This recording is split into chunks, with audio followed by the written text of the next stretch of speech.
Hello dear students, good evening. हम लोग पढ़े भाई application of intermolecular H bonding, है ना। तो उसमें हेडिंग लिखिएगा डिटरमाइन द सॉल्युबिलिटी,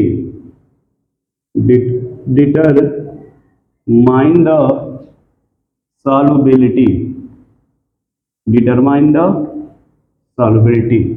यानी कभी भी हमें पढ़ेंगे कि सॉल्युबिलिटी किस पे डिपेंड करता है, तो पहला पढ़ेंगे आप लाइक, डिजॉल्व, लाइक। ठीक है, लाइक डिजॉल्व लाइक का क्या मतलब होता है? यदि कोई पोलर है तो polar dissolve in polar molecule, polar molecule. और यदि कोई नॉन पोलर है, नॉन पोलर, तो वो डिजॉल्व होगा नॉन पोलर में। इसको बोलते हैं लाइक डिजॉल्व लाइक। दूसरा आता है भाई सॉल्युबिलिटी का factor, any type of interactions, any type of interaction between solute and solvent, any type of interaction between solute and solvent. ये जो सॉल्यूट और सॉल्वेंट है, ये आप चैप्टर पढ़ोगे क्लास 12 का, क्लास 12 जिसको बोलते हैं सॉल्यूशन या लिक्विड सॉल्यूशन, लिक्विड सॉल्यूशन। तो वहां पे आएगा आइडियल, नॉन आइडियल, या एजियोट्रॉफ, नॉन एजियोट्रॉफ। तो वहां पे ये वाली लाइन तुम्हें मिलेगी, interactions between solute and solvent. तीसरा एप्लीकेशन इसमें मतलब इसमें है एच बॉन्डिंग। अगर किसी में एच बॉन्डिंग होता है तो उसकी सॉल्युबिलिटी बढ़ जाती है। चौथा लिख लेना इसमें lattice energy and hydration energy. जो लैटिस एनर्जी है और हाइड्रेशन एनर्जी, ये भी किस पे डिपेंड करता है? सॉल्युबिलिटी पे। जब आप पढ़ोगे लैटिस एनर्जी या फिर हाइड्रेशन एनर्जी, ये भी किसको एक्सप्लेन करेगा? सॉल्युबिलिटी को। नेक्स्ट पॉइंट लिखना सॉल्युबिलिटी के लिए, फिफ्थ लिखना सॉल्युबिलिटी इन वाटर। फिफ्थ क्या लिख लेना हेडिंग? Solubility in water. ये देखो सॉल्युबिलिटी इन वाटर का क्या मतलब होता है? यदि कोई भी ऑर्गेनिक कंपाउंड होता है, यदि उसे वाटर में मिक्स कर दिया जाए तो वाटर में डिजॉल्व हो जाता है। ठीक है, कोई भी ऑर्गेनिक कंपाउंड, जैसे कुछ नाम लिख लो आप, तो जब भी सॉल्युबिलिटी इन वाटर पूछा जाएगा लिख लेना directly proportional number of H bonding या फिर प्रेजेंस ऑफ एच बॉन्डिंग। ठीक है, अगर एच बॉन्डिंग का नंबर देख लो या फिर कम से कम प्रेजेंस देख लो। जैसे इसमें लिख लेना आप एग्जाम्पल एल्कोहल, एसिड, जैसे आपने काम नाम सुना होगा कार्बोक्सिलिक एसिड, है ना, जो होता है RCOOH, ROH, ये अल्कोहल होता है। ग्लूकोज, ग्लूकोज, सुक्रोज, ठीक है। और ऑर्गेनिक कंपाउंड, ऑर्गेनिक कंपाउंड, ये सब के सब क्या है? ऑर्गेनिक कंपाउंड है। But dissolve in, but they are strongly soluble in water due to H bonding, है ना। तो जब भी आप देखो, कभी भी ऑर्गेनिक केमिस्ट्री पढ़ोगे और वहां पे चाहे तुम चैप्टर अल्कोहल पढ़ो, हैलो अल्केन पढ़ो, या एल्डिहाइड कीटोन कार्बोक्सिलिक एसिड, कोई भी चैप्टर पढ़ोगे उसमें आएगा फिजिकल प्रॉपर्टी। और जो फिजिकल प्रॉपर्टीज वो सबसे पहले आएगा एच बॉन्डिंग पे। किस पे डिपेंड करता है? एच बॉन्डिंग पे। ठीक है, इस पे डिपेंड करेगा भाई, एच बॉन्डिंग पे। दूसरा लिखेगा to determine the process of, देखो भाई, to determine the process of dimerization, dimerization. ये डाइमराइजेशन क्या होता है? जब आप पढ़ोगे कार्बोक्सिलिक एसिड, ये ना चैप्टर पेज नंबर 380 पे मिलेगा, 380, थोड़ा एक दो पेज आगे पीछे चलता है, कार्बोक्सिलिक एसिड। तो देखो होता क्या है, अगर हम कार्बोक्सिलिक एसिड को, ठीक है, वाटर में मिलाते हैं, किसमें मिलाते हैं भाई, किस कार्बोक्सिलिक एसिड को? वाटर में। जब वाटर मिलाएंगे तो ये टूट जाएगा, एसिड बन जाएगा प्लस, ये निगेटिव आएगा ना, ये H प्लस है, क्या बन जाएगा भाई, एसिड प्लस H प्लस है। लेकिन जब इसी कार्बोक्सिलिक एसिड को, इसी कार्बोक्सिलिक एसिड को आप जब बेंजीन में मिलाते हो, किसमें मिलाते हैं भाई, बेंजीन में। तो जब बेंजीन में मिलाते हैं तो ये वही सेम कार्बोक्सिलिक एसिड कुछ इस प्रकार का अपने आप को अरेंज करेगा। देखो देखो कैसे,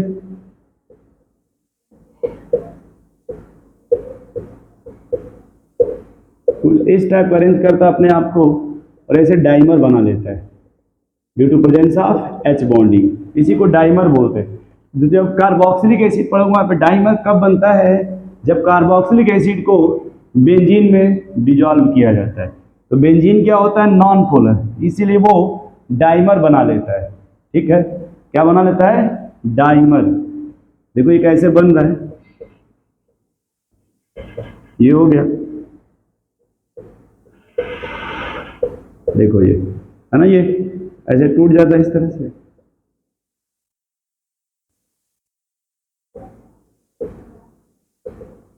ये देखो, ये इसको बोलते हैं H बॉन्डिंग, इसे क्या बोलते हैं, H बॉन्डिंग।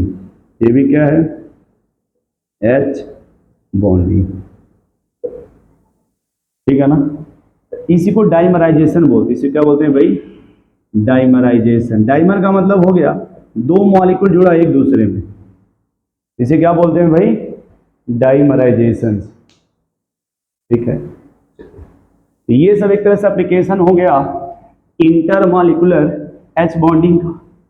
ये किसके एप्लीकेशन है भाई, इंटरमॉलिक्यूलर H बॉन्डिंग का। नेक्स्ट लिखिएगा इन वाटर, नेक्स्ट लिखना भाई, ये एप्लीकेशन हो गया, ठीक है। नेक्स्ट लिखिएगा इन वाटर, ये क्वेश्चन कभी कभी पूछता है, इन वाटर, वाटर में जो H बॉन्डिंग आता है, H बॉन्डिंग उसका हाइब्रिडाइजेशन कैसा होता है या उसका स्ट्रक्चर कैसा होगा। ठीक है, H बॉन्डिंग एग्जिस्ट इन टेट्राहेड्रल, ये कैसा होता है, टेट्राहेड्रल, और एंगल कितना होगा 109 डिग्री 28 मिनट। बट वही बात करता है इन आइस में, बट इन आइस, ठीक है, जो हाइड्रोजन बॉन्डिंग है ice, H bonding exist in zig zag, zig नहीं, या इससे अच्छा बोलो केज लाइक स्ट्रक्चर।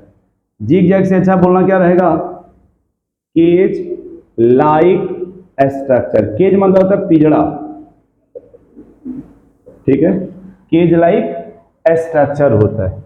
ठीक है, अब सवाल पूछता है कि KHF2, ये बड़ा अच्छा सवाल होता है, KHF2 बॉन्ड, ये KHF2 एग्जिस्ट करता है but KHCl2 does not exist, does not exist. क्यों, तो देखो यहां पे पहले बनता है क्या है, टूटेगा तो बनेगा K प्लस HF2 माइनस, ये भी टूटेगा तो बनेगा K प्लस HCl2 माइनस। इसका मतलब है कि एक हो गया F माइनस और ये हो गया HF, ये हो गया Cl माइनस HCl, ठीक है, HCl। अब देखो इसमें क्या होता है कि ये जो हाइड्रोजन है ये मोर इलेक्ट्रोनिगेटिव एटम से अटैच्ड है और ये जो हाइड्रोजन है वो लेस इलेक्ट्रोनिगेटिव एटम से अटैच्ड है और ये हाइड्रोजन आपका मोर इलेक्ट्रोनिगेटिव एटम से अटैच्ड है। तो जब ये मोर इलेक्ट्रोनिगेटिव एटम से अटैच्ड है तो यहाँ पे पार्शियल पॉजिटिव चार्ज आएगा, और ये लेस इलेक्ट्रोनिगेटिव है तो यहाँ भी पार्शियल पॉजिटिव चार्ज आएगा। लेकिन यहाँ पे हाइड्रोजन का जेड इफेक्टिव बहुत ज़्यादा होता है और इसका जो जेड इफेक्टिव वो कम होगा। जब इसका जेड इफेक्टिव ज़्यादा होगा तो किसी दूसरे मोर इलेक्ट्रोनिगेटिव एटम से जुड़ना चाहता है और इसके पास उतना पावर नहीं होता, इसलिए बॉन्ड स्ट्रांग होता है। कभी कभी पूछा जाता है कि ये स्ट्रांग क्यों होता है। एग्जिस्ट तो समझ ही गए, स्ट्रांग पूछेगा तो उसका आंसर ये होता है कि sir due to presence of के, ये के की वजह से ये कंप्लीट निगेटिव है ना, इसलिए ये बॉन्ड स्ट्रांग बनता है as compared to other bond. जैसे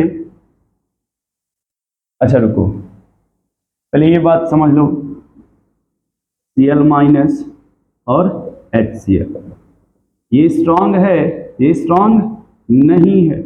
या कह सकते हो मोर स्ट्रांग होगा या वो एग्जिस्ट करेगा, ये एग्जिस्ट नहीं करता, डज नॉट एग्जिस्ट। यही रीजन है क्योंकि हाईली इलेक्ट्रोनिगेटिव होता है। दूसरा कहता है कि जो KHF2 होता है वो सबसे स्ट्रांग होता है। ये क्यों? जैसे कहा जाता है, इस तरह से क्वेश्चन दूसरा देखा जाए, कहते हैं कि जो H बॉन्डिंग होता है, H बॉन्डिंग, उसमें जो बॉन्ड एनर्जी का ऑर्डर होता है, बॉन्ड एनर्जी का, वो 8 से लेके 40 किलो जूल पर मोल के आसपास होता है।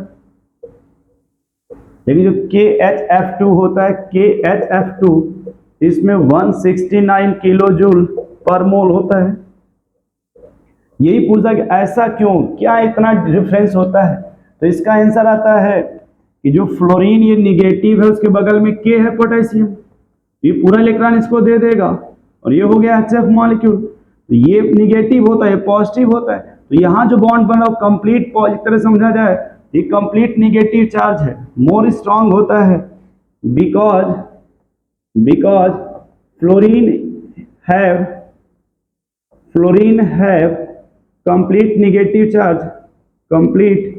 negative charge and H have partial positive charge। इसीलिए स्ट्रॉन्ग ज्यादा होता है क्योंकि उस पर कंप्लीट F निगेटिव है, कंप्लीट निगेटिव चार्ज। जबकि अगर HF देखा जाए, देखो ये HF, तो यहाँ कहते हैं सर ये निगेटिव ये पॉजिटिव, ये निगेटिव ये पॉजिटिव, तो यहाँ जो अट्रैक्शन से पार्शियल निगेटिव पार्शियल पॉजिटिव का है। जबकि यहाँ पे है देखो ये कंप्लीट निगेटिव है ना फ्लोरीन पे, इसलिए बॉन्ड ज्यादा स्ट्रांग होता है। इसकी बॉन्ड एनर्जी होती कितनी है? 169 किलो जूल पर मोल, 169 किलो जूल पर मोल।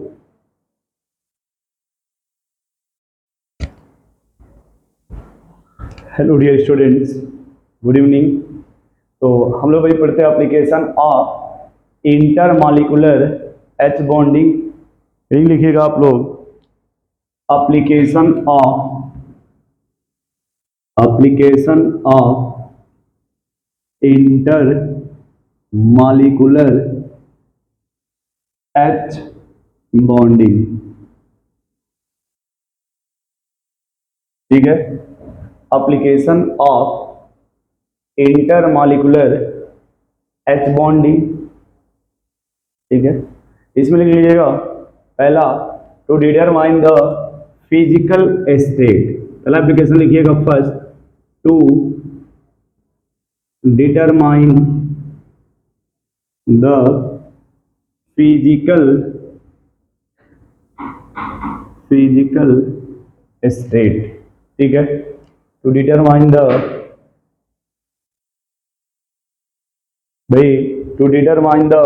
Physical state. ठीक है, एक आपने नाम सुना होगा लिक्विड स्टेट, है ना। ये डायरेक्टली प्रोपोर्शनल होता है।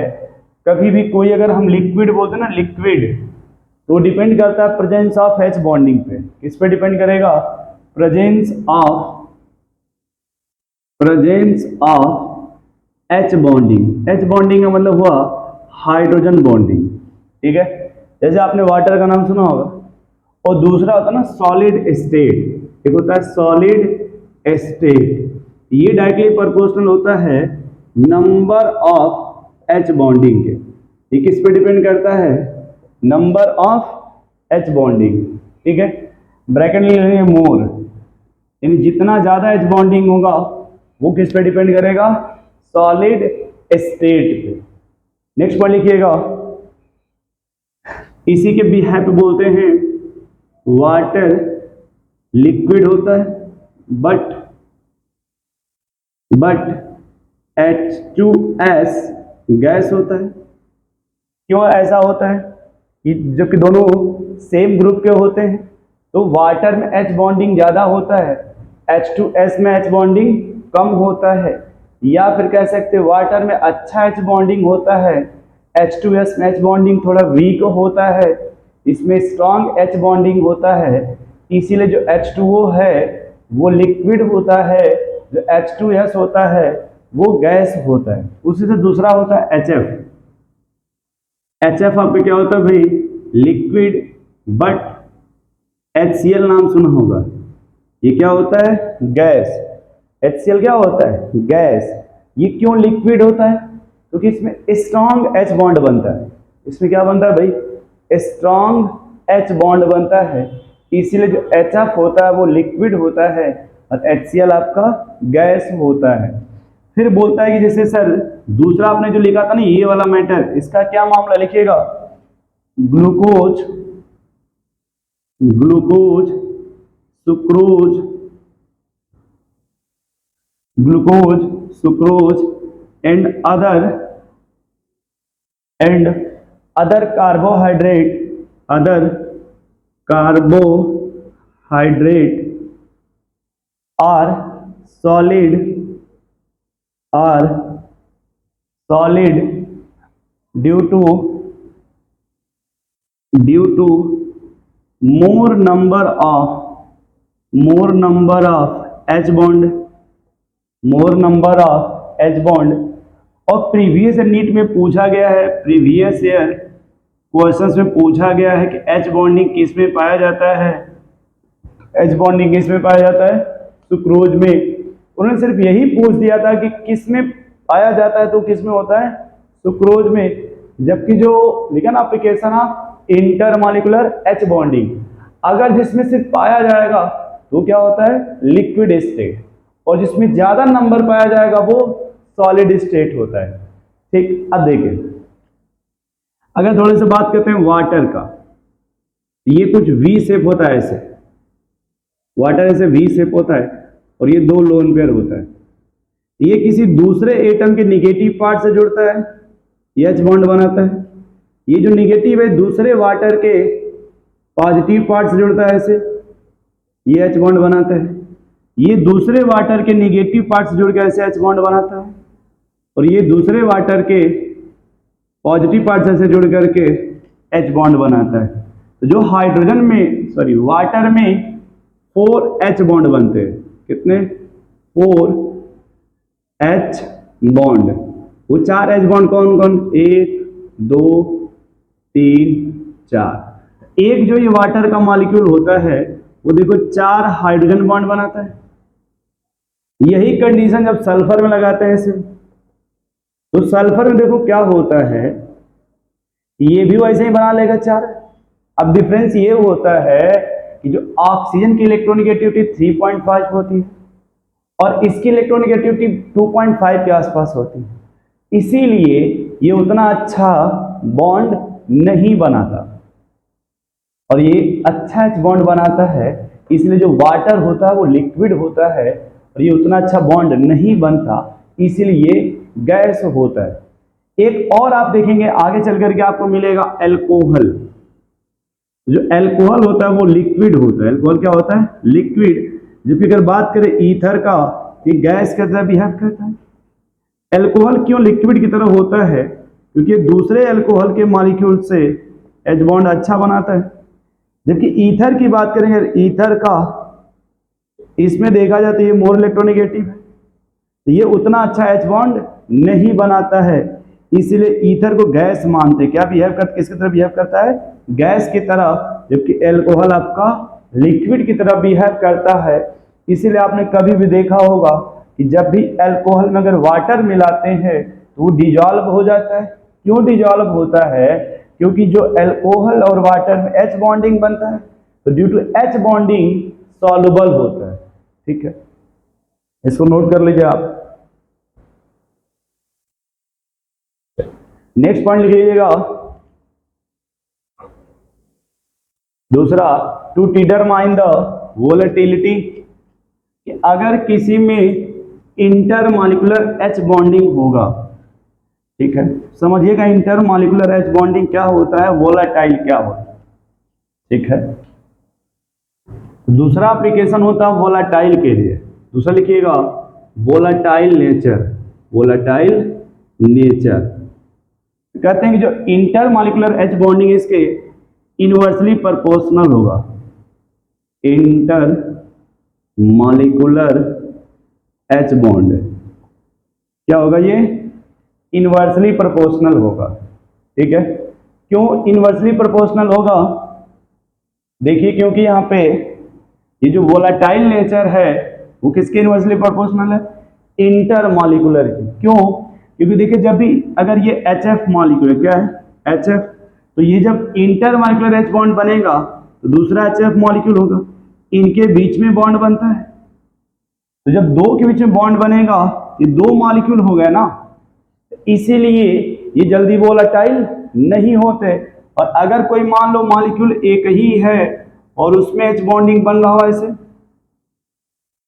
एक ही मॉलिक्यूल में, इसमें दो मॉलिक्यूल हो गया, तो अगर आप हिट करोगे आप, तो ये जल्दी से वाइपर में जाएगा, जबकि ये जल्दी वाइपर में नहीं जाता, क्योंकि मॉलिक्यूल की संख्या बढ़ गई ना यहाँ पे, और वहां पे एक ही मॉलिक्यूल है तो वो जल्दी जाएगा, ये जल्दी नहीं जाता है। इसीलिए कहते हैं कि जो वोलेटाइल नेचर होता है वो इंटर मॉलिक्यूलर H बॉन्डिंग के इनवर्सली प्रोपोर्शनल होगा। यानी जिसमें इंटर मॉलिक्यूलर H बॉन्डिंग होगा उसका वोलेटाइल नेचर कम होता है। तीसरा लिखिएगा third application, to determine the melting point and boiling point. To determine the melting point and boiling point. क्या डिटरमाइन करते हैं भाई? Melting point and boiling point. जैसे देखिए, मेल्टिंग पॉइंट एंड जो बॉइलिंग पॉइंट होता है वो डायरेक्टली प्रोपोर्शनल होता है नंबर ऑफ H बॉन्डिंग के। इसके directly number of H bonding के। फिर दूसरा क्या होता है भाई? Number of H bonding, strength of H bonding, strength of H bonding. तीसरा क्या होता है आपका? Presence of H bonding, presence of H bonding. चौथा देखते हैं भाई मोलर मास। इसको देखते हैं मोलर मास। ठीक है, जैसे एग्जांपल देखा जाए, वाटर ले लीजिए और अल्कोहल ले लीजिए, methyl alcohol, ethyl alcohol, CH3CH2OH, और एक ले लीजिए H2O2। तो वाटर का जो बॉइलिंग पॉइंट होता है वो 100 डिग्री सेल्सियस होता है, जबकि मेथिल अल्कोहल का बॉइलिंग पॉइंट होता है वो 65 डिग्री सेल्सियस होता है, जबकि एथिल अल्कोहल का आपका 78 मान लो या 78 डिग्री सेल्सियस। जबकि यहाँ पे बात करते हैं, अगर यहाँ पे ये होता है 150 डिग्री सेल्सियस। ये ऐसा क्यों हो रहा है? देखो, वाटर का ज्यादा क्यों होता है, इसका कम क्यों हो गया? मेथिल अल्कोहल का ये भी देखो कि जो वाटर है ये, और एक तरफ अगर आपने CH3 लगा दिया इस तरह से, तो इसमें ये भी H बॉन्ड बना रहा था। तो वाटर में देखा जाए तो नंबर ऑफ H बॉन्ड की संख्या 3 थी, मेथिल हो जाएगा तो नंबर ऑफ H बॉन्ड की संख्या 3 हो जाएगी। इसमें नंबर ऑफ H बॉन्डिंग ज्यादा है वाटर में, वाटर में H बॉन्डिंग 3 है और मेथिल में 3 हो गया, इसमें ज्यादा H बॉन्डिंग है ना। तो भाई कह रहा है कि सर एक तो नंबर देख लो, जिसका नंबर ज्यादा होगा उसका बॉइलिंग पॉइंट ज्यादा होगा, इसलिए वाटर का ज्यादा हो गया। इन दोनों में कह रहा है सर इसमें कैसे चेक करोगे आप?